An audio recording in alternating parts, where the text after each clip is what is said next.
So far, we have talked about confidence intervals with population variances that are either known or unknown. However, we were considering only one population. In the next couple of lessons, we will explore confidence intervals looking into two populations. These cases are more important as they have a wide range of real-world applications. A few important distinctions need to be made before we dive into this topic. In some cases, the samples that we have taken from the two populations will be dependent on each other, and in others, they will be independent. Dependent samples are easier. You will experience this firsthand. Dependent samples can occur in several situations. First, when we are researching the same subject over time, examples are weight loss and blood samples. Essentially, we are looking at the same person before and after. These two examples will be explored and detailed in these lessons. Another case in which we have dependent samples is when investigating couples or families. For instance, habits of husbands and wives. They are obviously dependent on each other as the time these people spend together at home often coincides. Watching TV, eating dinner, often sharing the same household income. Finally, we can have the same people but in samples relating to different things.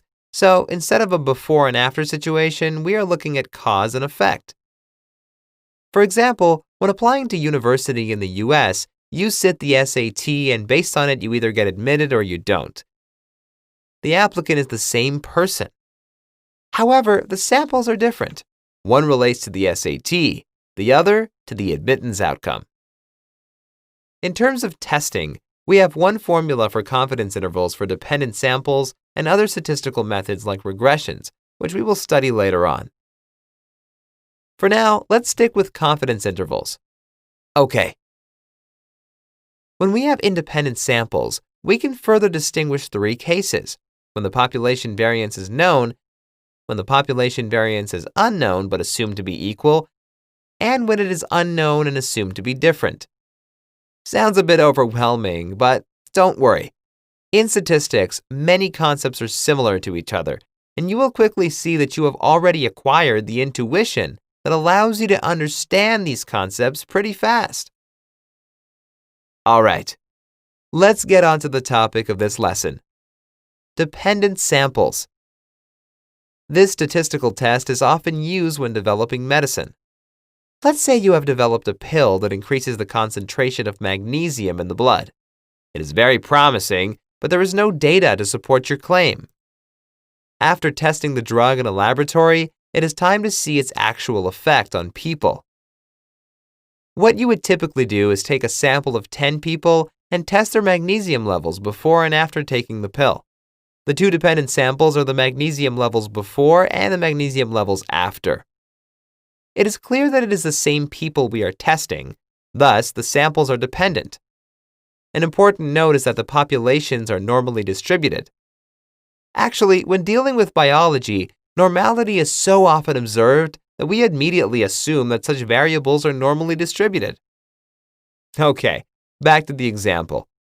Whenever you take a blood test, the magnesium levels are stated in milligrams per deciliter, and a healthy person would usually have somewhere between 1.7 and 2.2 milligrams of magnesium per deciliter. Here is a table that contains a sample of 10 people and their levels of magnesium before and after taking the pill for some time. We've also added a cell that calculates the difference in levels before and after taking the pill. Instead of dealing with two variables, we now have only one. In this way, the data looks as a single population, doesn't it? Let's calculate the mean and the standard deviation of the differences. The mean is 0.33 and the standard deviation is 0.45. Moreover, we know that the sample size is 10. The formula that would allow us to calculate a confidence interval is the following. The population is normally distributed, but the sample we have contains only 10 observations. Therefore, the distribution we'll have to work with is students T and the appropriate statistic is T. You can clearly see that it is the same as the one for a single population with an unknown variance. Let's choose the level of confidence and plug in the numbers. As we have said many times, 95% confidence is one of the most common levels, and so we will use it here as well. The t-statistic with 9 degrees of freedom for a 95% confidence interval is 2.26. Now we have everything we need, and we can calculate the confidence interval. It lies in the range between 0.01 and 0.65. How do we interpret this result? Well, in 95% of the cases, the true mean will fall in this interval. Moreover, the whole interval is positive. This shows that the true mean of the difference is definitely positive. Therefore, with 95% certainty, we can say that the levels of magnesium in the test subject's blood is higher. The purpose of this test was to determine whether the drug is effective.